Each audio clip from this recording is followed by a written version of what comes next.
Buongiorno cari amici e benvenuti anche oggi nel canale vostro Marietto Veneziano. Oggi parleremo o risponderò a una domanda di una cara amicizia che dice: ma solo le persone di buona volontà possono accedervi o bisogna essere nei gruppi misterici chiaramente, o bisogna essere gente di certe categorie sociali? Ma prima di rispondere a questa domanda, il vostro Marietto Veneziano vi chiede di iscrivervi al canale YouTube di Zigada, al canale YouTube del vostro Marietto Veneziano, di venirci a trovare nei nostri gruppi social, in Facebook, dove ogni tanto rilasciamo periodicamente dei circuiti radionici gratuiti, oppure anche in Twitter, eventualmente anche in Pinterest, il Henrietto Veneziano c'è. In più vi ricordo che abbiamo il sito capitano.altervista e i link sono sotto qui in descrizione, dove ci sono circa 20 ebook, di cui 4 di chirurgia e gli altri sono di radionica e radiostesia, circuiti radionici e circuiti radiostesici. Ne hanno già scaricati più di 150.000 e più o meno il vostro Marietto ha regalato all'umanità 2 milioni di circuiti e quadranti radiostesici. Vi ricordo che un giorno un veggente mi ha detto l'unico posto dove non arriveranno i circuiti, me l'ha detto 20 anni prima che iniziassi a seminarli, l'unico posto al mondo dove non riusciranno ad arrivare i tuoi ebook e i tuoi circuiti sarà il Polo Nord, perché lì non c'è corrente. Bene, vi parlo un po' della mia esperienza quando ho vissuto 6 mesi a Torino, a casa del capitano degli Alpini di Torino, no? È stato un momento particolare proprio perché lui era ufficialmente molto benestante, molto ricco, chiamatelo come volete, aveva 3 lauree, una persona che tutti i giorni mi telefonavano presidenti di stati, industriali e mi aveva messo a rispondere al telefono a me. E chiaramente erano tutti gentilissimi, no? Io ero andato 6 mesi per fare un po' di scuola, pulirmi il karma di notte e via dicendo, no? E a un certo punto dissi al capitano degli Alpini di Torino, cavolo, come sono gentili queste persone, quando telefonano nell'altra casa, non sono così gentili le persone. E il capitano degli Alpini di Torino mi disse, guarda, questi sono criminali, no?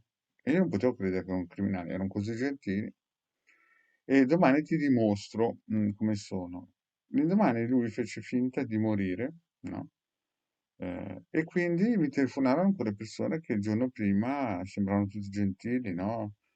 E mi insultavano a destra e a sinistra, me ne dissero tutti i colori perché pensavano che il capitano degli Alpini di Torino fosse morto. E quindi mi disse, hai capito adesso che personaggi sono? E ho 10 anni, eh? Poi io stetti lì 6 mesi perché dovevo capire certe cose, certi meccanismi, e poi il capitano degli Alpini di Torino mi riportò a casa mia a 450 km. Mi ricordo che mi piangeva un po' il cuore, io volevo stare con lui perché insomma ci eravamo un po' anche divertiti tra l'altro, no? E al rientro mi disse, guarda, ti lascio questa famiglia che per te è la migliore. E io insistevo e mi disse, guarda, non posso tenerti perché quando io morirò i tuoi fratelli ti avveleneranno, no? Mi avrebbero avvelenato. E chiaramente io dicevo, ma non berrò niente, non mangerò niente con i miei fratelli. Allora, il racconto dove vuole arrivare? Vuole arrivare, primo, che chiaramente a livello karmico una persona se lo deve meritare, e poi che non è niente di sicuro, perché anche il vostro maretto veneziano avrebbe rischiato di essere avvelenato, ma non fisicamente, avvelenato intendeva a livello materiale, mi avrebbero risucchiato con le loro, come si dice, materialità, no? Quei bei viaggi, le belle, le belle cose che la gente usa in questo mondo e mi avrebbe distratto dalla mia missione, no? Quindi è chiaro che è un rampante che non è una questione sociale, perché se no mi avrebbe tenuto là, lui era ricchissimo e quindi, o come mio padre naturale, era una persona benestantissima, solo che chiaramente se uno, non è detto che i benestanti poi non abbiano queste qualità, perché sia mio padre naturale che il capitano degli Alpini, ma avevano altre missioni, altri compiti. Bisogna dire una cosa, che mio padre naturale ha sempre vissuto in indigenza, anche se aveva una famiglia a specchietto che vivevano in una villa, un castello, no? Allora cosa vuol dire questo? Vuol dire che solamente le persone di buona volontà e karmiche riescono a raggiungere quelli di un certo ceto sociale, in un certo senso come se avessero un cancello che non potranno mai scavalcare per poter raggiungere certe vette spirituali. E non è che chi diventa più povero, come dice certe chiese, di Stato, acquisisce i livelli spirituali, ma certamente è più propenso a cercare le vie spirituali che non un materialista che passa tutto il tempo tra un viaggio e una conquista industriale, no? Quindi bisogna rendersi conto, ci sono anche stati e ci sono anche grandi maghi che sono anche grandi capitalisti, ma questo, tra virgolette, sono casi eccezionali. Di solito in questi gruppi misterici è un rientro, no? Si passa dal volgo, quello che tutti i giorni fa le stesse cose copia e incolla, a gli esoterici, i mesoterici, gli esoterici e i misterici.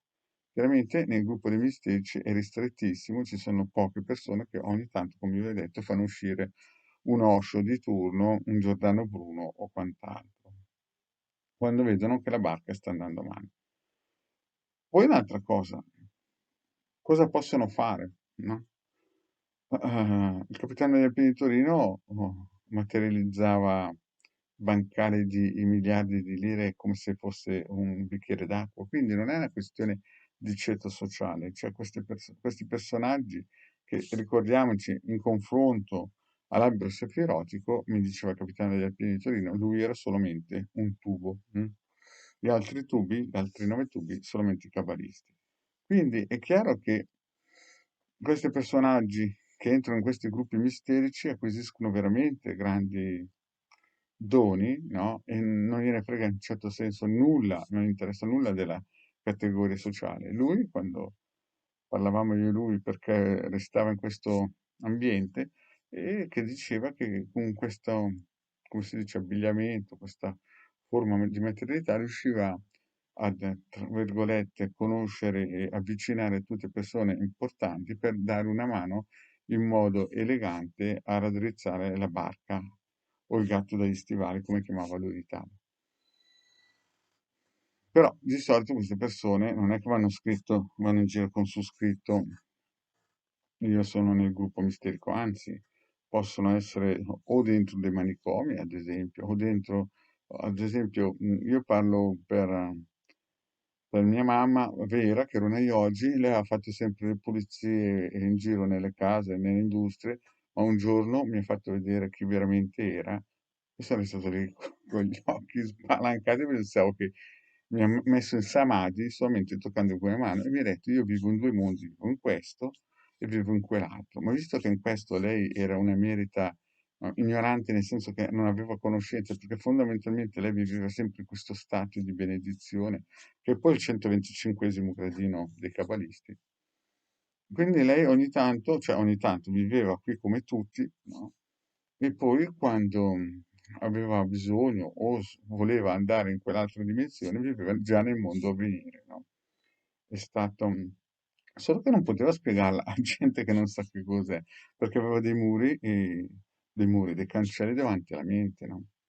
Capite? Quindi ci sono persone che hanno doni potentissimi e non vanno neanche sul tubo a dirlo, proprio loro guidano tranquillamente e lasciano che le persone divulghino quelli che hanno il compito di divulgare. Mm? Quindi non è questione di ceto sociale, neanche, è questione di buona volontà, tutti possono aggiungere. Certo, la Cabala, per i cabalisti, mette questa scala dei 125, 125 gradini che è chiaramente più facile, ma questo vale solo per i cabalisti. Gli altri raggiungeranno la vetta in un altro modo. Bene, grazie cari amici e alla prossima, ciao.